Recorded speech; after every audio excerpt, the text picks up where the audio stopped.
Si los hombres son tan perversos teniendo religión, ¿cómo serían sin ella? Benjamin Franklin, estadista y científico estadounidense. El conocimiento de las religiones permite derribar las barreras que las separan.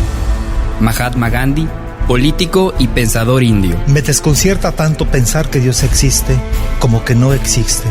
Gabriel García Márquez, escritor colombiano. Amo a todas las religiones, pero estoy enamorada de la mía. Madre Teresa de Calcuta, misionera albanesa, naturalizada india. Se puede aplastar una nación religiosa, pero no dividirla. Napoleón Bonaparte, emperador francés. Lo propio de una religión no es imponerse, sino persuadir. Dios no hace violencia a nadie. Atanasio de Alejandría, obispo. ¿Para qué sirve la religión? ¿Existen los milagros? ¿Desde cuándo hay iglesias? ¿Todas las religiones son iguales? ¿Es lo mismo religión y espiritualidad?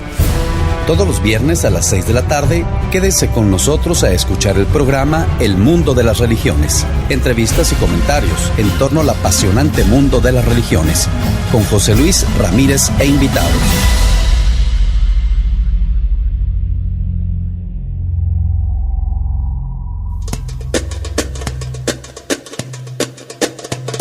بوركتي يا أم الحسنين يا فاطمة زهرة يا آمنة يا أم حسين يا حامل البشرى.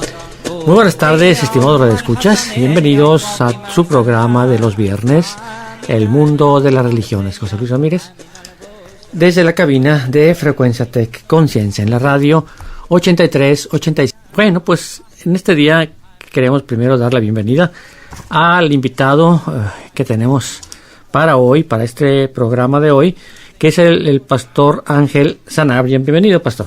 Muchas gracias, señor José Luis. Gracias. El pastor Ángel Sanabria es maestro, profesor, y pues es la persona con la cual nos gustaría platicar, porque pues hay muchos temas que podemos platicar con ellos, sobre todo así del nivel del pastor Ángel, que pues maneja varios temas Oye, entonces, pero en este día, pastor Ángel Sanabria, queremos platicar con usted en torno a un tema que pues preocupa a todas las iglesias, no solamente de nuestra localidad, del mundo entero. Es el tema de la violencia, ¿verdad? La violencia del hombre contra el hombre. Este tema que hemos estado observando, hemos estado siendo testigos a través de los medios de comunicación, el tema de la violencia en Francia, en París, en torno a y que tiene un tinte religioso. Sí. Además, ¿verdad? Sí. Esto pues preocupa a las iglesias, a las asociaciones en general, no solamente a las iglesias, ¿verdad? Las grandes asociaciones budistas, hinduistas, etcétera, y por supuesto a las monoteístas como el Islam, el monoteísmo y el judaísmo también. Y pues queríamos ver un poco, analizar este tema. Y pues tomando como reflexión, ¿no? Haciendo una reflexión en torno a esto que significa un tema de estos acontecimientos, pues para ir tomando los cristianos de todas las asociaciones, pues actitudes, posturas que nos ayuden a mejorar todo esto, ¿verdad? ¿Cómo ve entonces desde el punto de vista de la iglesia metodista, las iglesias cristianas, cómo ven esto, las causas de esta violencia, ¿verdad? Sí. Tan terrible. Pues desde luego, dentro del ámbito cristiano, evangélico, se ve con preocupación todo este tipo de manifestaciones, creemos, del fanatismo, porque aquí es bueno aclarar que no creemos que se trata o que representan estos grupos extremistas, no creemos que representan lo que es la comunidad islámica, sino que están presentando algunos grupos extremos, ¿verdad? Integristas, etcétera. Y ni siquiera la mayoría, ¿verdad? Exacto, exactamente. Entonces, pero sí, desde luego, pues nos preocupa porque se está llevando a cabo dentro de ciudades muy importantes en Europa, donde pues anteriormente se tenía un clima de relativa paz, de tolerancia, etcétera. Y obviamente esto viene a desconcertar la situación social en Europa, y no solamente en Europa, sino también viene a amenazar la situación a nivel mundial, porque de alguna manera hemos sabido que otros países se han implicado también en esta lucha o combate contra el terrorismo. Entonces, de parte de las iglesias, obviamente estamos preocupados por eso. Hay mucha oración, hay invitación a la oración dentro de las comunidades eclesiásticas para pedir precisamente por la paz. Ahora es bueno apuntar en este momento que lo peor que podría pasar por el lado del cristianismo es creer o suponer que se trata de una guerra religiosa en la cual se debe convocar también del lado cristiano a una guerra santa, como en el tipo de las cruzadas, etcétera. Claro, entonces no se trata de eso. Se trata realmente de orar, ¿verdad?, por esta situación a nivel mundial, pero también por actuar en el sentido de hacer conciencia en las personas de que las religiones nos deben motivar a la unidad, a la espiritualidad, a la armonía entre todos los seres humanos, y no a este tipo de guerras, ¿verdad?, de muestras de fanatismo, etcétera. Entonces, de parte de las iglesias cristianas evangélicas sí hay una preocupación, ha habido expresiones desde luego de desacuerdos, de condena hacia estos actos. Creemos que los gobiernos, ¿verdad?, tienen sus medidas para tratar desde el punto de vista político esta situación, pero por la iglesia queremos ser muy cautelosos de que esto no desate una guerra religiosa, una hostilidad contra otras personas simplemente por profesar otra religión, que no faltarán, ¿verdad? En ambas comunidades religiosas, en todas partes hay fanáticos y hay personas que quieren tomar las armas y por medio de la violencia imponer su ley, pero nosotros creemos que ese no es el camino. El camino es el de la paz, y en esto creo, el diálogo, por supuesto, y en esto coincidimos con muchos estudiosos islámicos que también han reprobado categóricamente estos actos. O sea, como usted bien lo mencionó, no son todos, ni siquiera es la mayoría, sino es una minoría estos grupos extremistas que en diferentes países se han estado de alguna manera preparando para este tipo de actos violentos, pero son verdaderamente lamentables y condenables.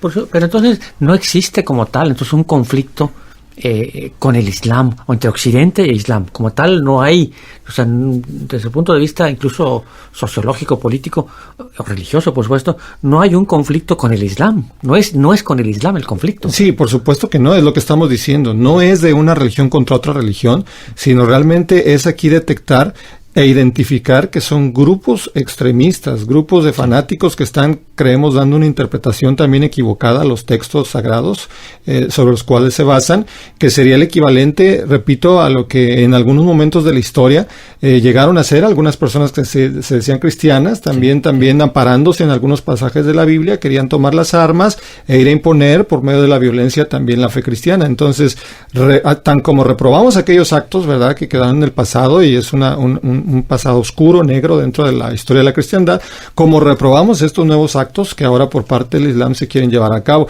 Yo quisiera aprovechar para recordar que precisamente según los estudiosos la palabra Islam deriva de una raíz árabe que significa salam, es decir, paz, ¿verdad?, paz y bendición.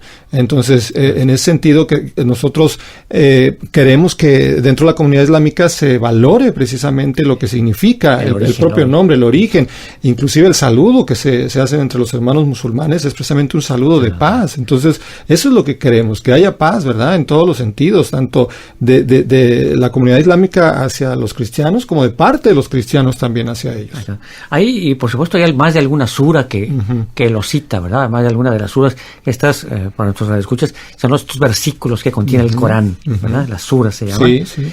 Y más de alguna de estas suras habla de esta, y creo que también tiene el origen de sometimiento a Dios, el Islam, que algo también tiene otra interpretación, que es el someterse a Dios, a lo que Dios quiere. Así es, ¿verdad? Así es. De alguna manera también está ligado ese concepto, aunque precisamente estaba checando yo algunos textos, algunos libros escritos por estudiosos islámicos, y ellos manejan que la raíz original y primaria de la palabra Islam viene de salam, que es paz. Aun cuando hay muchas otras interpretaciones que se han dado, inclusive algunas en contra de esto, pero otra vez apelando a los eruditos islámicos, ellos es lo que manejan, y es su llamado, es decir, su llamado a sus mismos hermanos musulmanes a que regresen a las raíces de lo que significa el Islam. Y como usted menciona, definitivamente hay textos dentro del Corán que muchas veces se toman al pie de la letra o se descontextualizan y que se quieren usar como bases precisamente ideológicas para esta mal llamada Guerra Santa, porque no le podemos llamar así. No. De hecho, el concepto de yihad, que es otro término que se ha deformado, se maneja como esto, como una guerra santa, pero los estudiosos islámicos dicen que la yihad, que por cierto es un sustantivo masculino singular, se refiere a un esfuerzo, el esfuerzo hacia un fin. Y dice precisamente uno de sus estudiosos, y cito, tal esfuerzo puede ser físico, verbal o económico. Él dice que también puede ser de índole militar, es una verdad incuestionable, pero no se concibió ni enseñó como tal, sino durante las cruzadas, si bien es el sentido que siguen dándole exclusivamente los fanáticos. Fin de la cita. Como militar, pero no ese es el sentido original. Exacto. O propio, por decirlo. De hecho, hay dos clases de yihad, según los estudiosos. Dicen que una yihad menor y otra mayor. El esfuerzo menor es dedicarse a una tarea, trabajar, cultivar, emprender. Y el yihad mayor es la elevación espiritual buscada y emprendida para dedicarse por entero a Dios. Entonces aquí no está el concepto de la violencia, el concepto de la guerra. Y repito, estas son palabras de estudiosos islámicos. Entonces yo creo que hay que replantearse todos estos términos que inclusive se usan para desconcertar. Y que en los medios se ha manejado como el yihad, el yihad es el yihad, ¿verdad? Se ha manejado como una guerra que por parte de una guerra islámica, y originalmente el concepto no es de guerra, ¿verdad? Así es de acción positiva, esfuerzo desde el punto de vista económico, social. Así es. Y entonces, pero bueno, pues desgraciadamente, como usted dice, pastor, estos grupos, al pronunciar Alá es grande y matar gente, pues muchas veces es lo que sucede, que es la percepción que la gente tiene.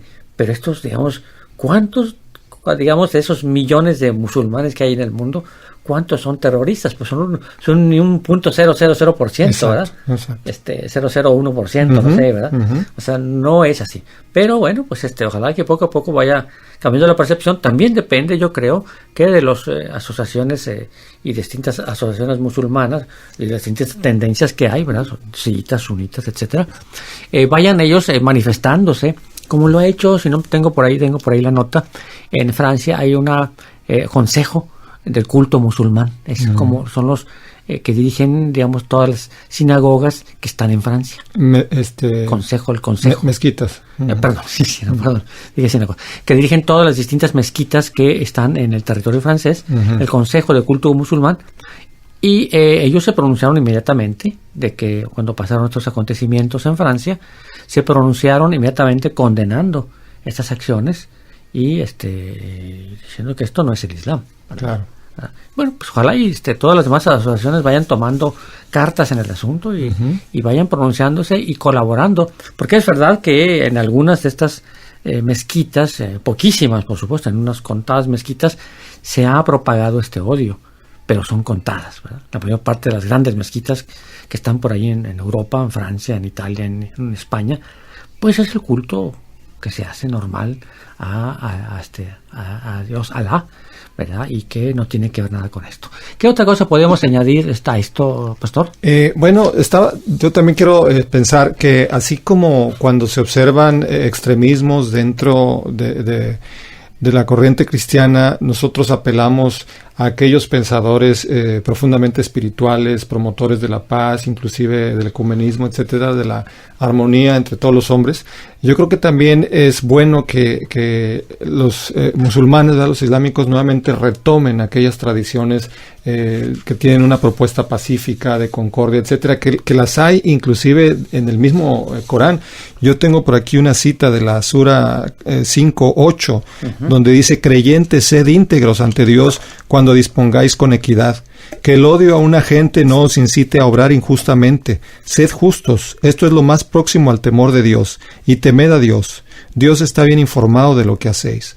Entonces hay textos como estos que precisamente lo que motivan es a la paz, es al respeto, es a la concordia. Hay también un aforismo del profeta Muhammad que dice: la tinta del sabio es mejor ante Dios que la sangre del mártir. Entonces la mejor forma de poder resolver diferencias no es a través de actos violentos, ¿verdad? Sino es precisamente a través del diálogo, a través de la pluma, es decir, de escritos en donde se expresen todos estos valores, ¿verdad?, de cada una de las religiones, porque todas las tradiciones religiosas tienen ese valor. Sí, hay una sabiduría por ahí. La sabiduría ancestral, que tradicional. pasa a través de los escritos de los sabios. Así es. Hay escritos de los sabios judíos, de los sabios cristianos, de los antiguos padres o padres del desierto, una sabiduría a través de los dichos. Sí. Bueno, también los hay a través de sabios musulmanes, como está citando usted aquí la frase de Mahomet, ¿verdad? El profeta, que dice que es la tinta de los sabios, ¿verdad? Sí. La tinta de los sabios es mejor ante Dios que la sangre del mártir. Entonces este es un pensamiento que otra vez, ¿verdad?, nos puede llevar a la concordia por medio del diálogo, por medio del estudio, de la reflexión y no de la violencia.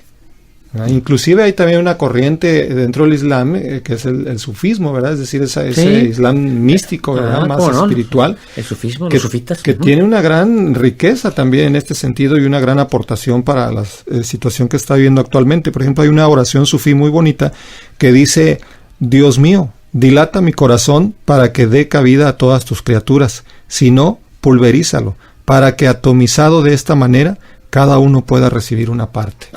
Qué bonito. Yo cuando la leí también dije, wow, qué pensamiento más hermoso, más profundo, ¿verdad? Muy profundo. Y entonces el sufismo es una rama, digamos, mística del Islam, los sufitas, se llaman los sufitas, ¿verdad? Con ese sufitas, el sufismo, por si acaso nuestros radioescuchas ven por ahí algo, en alguna página de internet, imagino, ¿no?, por ahí, pues es un pensamiento místico y que tiene, así como esto, máximas, dichos, proverbios, que son válidos para todo el mundo. Por supuesto. No, ahí sí, dependiendo de que sea uno islámico o exacto, cristiano. Son pensamientos universales. Usted recordar también que hay un sabio, Ibn Arabi, también medieval, de esta corriente mística, espiritualista, pacifista, que también tiene una oración hermosísima que quiero citar aquí. Él dijo: mi corazón se ha vuelto capaz de todo. Es pastura para las gacelas, convento para los monjes, templo para los ídolos, cava para el peregrino, es las tablas de la Torá y el libro del Corán. Profeso la religión del amor, hacia la cual aquellos encaminan su montura, porque el amor es mi religión y mi fe. El amor es mi religión y mi fe. Sí.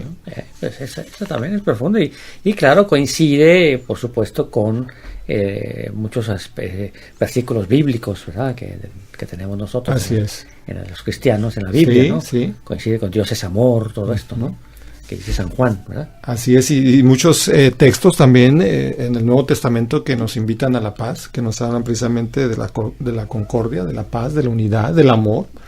Muy claro, sobre todo el apóstol Juan, quien ha sido llamado el apóstol del amor, ahí en su primera carta, capítulo 4, donde dice: el que no ama, no ha conocido a Dios, porque Dios es amor. Entonces, toda persona que muestra odio, hostilidad, violencia hacia su prójimo, no importa a qué Dios invoque, no importa que le diga que lo haga en nombre de Dios o que apele a textos sagrados, esa persona, por ese mismo acto de violencia, de odio, está demostrando que no conoce a Dios. Entonces, esto para mí es muy significativo, este versículo, porque en otras palabras nos da a entender que ateo no es el que niega a Dios, ateo es el que no ama, porque ese es el que no conoce a Dios. Sí, interesante, no había pensado en eso. Theos, ¿verdad?, el que está sin Dios, ¿verdad?, pero sin Dios. ¿Por qué? No es una cosa mental, nada más. Sí, pero esto está de actitud. Claro, por supuesto, porque hay mucha gente que se dice cristiana o religiosa de la confesión que sea, pero si no refleja en sus actos el amor, a la luz de este pasaje del Nuevo Testamento, es una persona que no conoce a Dios. Repito, no importa a qué religión pertenezca o lo que invoque en su apoyo, pero no conoce a Dios, porque Dios es amor. Y esta es una verdad universal. Como decía también Hans Küng, teólogo católico, que independientemente de esas diferencias que nos distinguen, nos separan a las diferentes religiones del mundo, lo que hay que buscar es aquello que nos une. Y una cosa en la que podemos estar unidos es precisamente en una ética universal. Y esa ética universal comienza por el amor, por la paz, ¿verdad?, por esos frutos de los que habla el mismo Nuevo Testamento ahí en Gálatas 5. Por cierto, hay una frase por ahí que tenía yo, precisamente ahora que cita usted a Hans Küng, este teólogo alemán, suizo, perdón, pero de alemana, donde dice: no habrá paz entre las naciones si no hay paz entre las religiones. Así es. ¿Verdad? Por ahí esta frase, una frase y no habrá paz entre las religiones si no hay diálogo también. Y si no hay diálogo interreligioso. Entonces, ese es otro de los grandes temas que las iglesias debemos retomar, ¿verdad? Comenzar por el diálogo y todos estos eventos que se realizan periódicamente en muchos países, incluyendo el nuestro, de diálogos interreligiosos, yo los considero muy valiosos, muy fructíferos, porque ahí aprendemos a escuchar a la persona que tiene otra religión, que tiene otro credo. No son reuniones para debatir, para defender si es mi verdad o la tuya, no, sino para aprender y escuchar, aprender del otro, ¿verdad? De su tradición, que siempre nos enriquece. Claro, por supuesto, ¿verdad? Y bueno, vamos a después para hablar de este otro tema del diálogo interreligioso un poco enseguida, pero sí vamos a terminar un poquito en torno a esto. Por ahí tenía algunos autores que quería citar o qué nos traía por ahí. Sí, como le decía, he estado leyendo precisamente a raíz de toda esta situación y todos estos conflictos, pues siempre se despierta la inquietud, ¿verdad?, por conocer, por saber más. Pero creo que también esto uno tiene que ser cuidadoso, porque fácilmente uno puede acceder a información tergiversada, tendenciosa, que muchas veces lo que hace es calentarnos más la cabeza en el sentido de provocar el rechazo, el odio, el descrédito. Y bueno, aquí hay que ser cuidadosos, no hay que ser tendenciosos, sino hay que abrirnos, escuchar, por ejemplo, a los sabios musulmanes, islamistas. Es decir, no solamente escuchar lo que escriben desde fuera del Islam, sino también lo que escriben desde dentro. Y aquí venía leyendo precisamente un libro de un islamista, Sayed Mujtaba Musawi Lari, y me gustaron estas palabras. ¿Qué título es? El libro se titula El Islam y la civilización occidental. Y entonces aquí me da mucho la atención esto que dice este estudioso, dice: el Islam no hace la guerra contra la gente, guerrea contra la opresión, la tiranía y el error. Busca desarraigar esas falsas ideas y reemplazarlas con las ideas superiores de pureza y fe.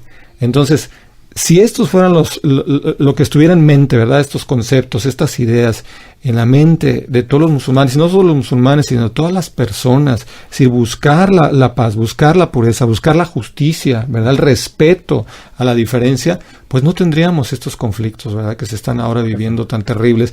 Y yo creo que un buen propósito es empezar por la formación de nuestros niños, de nuestros jóvenes, porque así como estos grupos extremistas y terroristas trabajan con niños y los empiezan a adiestrar desde pequeños, a mentalizar para este odio interétnico, interracial e interreligioso, bueno, nosotros trabajar precisamente en el sentido contrario, ¿verdad? Es decir, trabajar desde pequeños para infundirles todos estos valores de respeto, de amor, de armonía, de unidad, de valorar sobre todo la vida humana.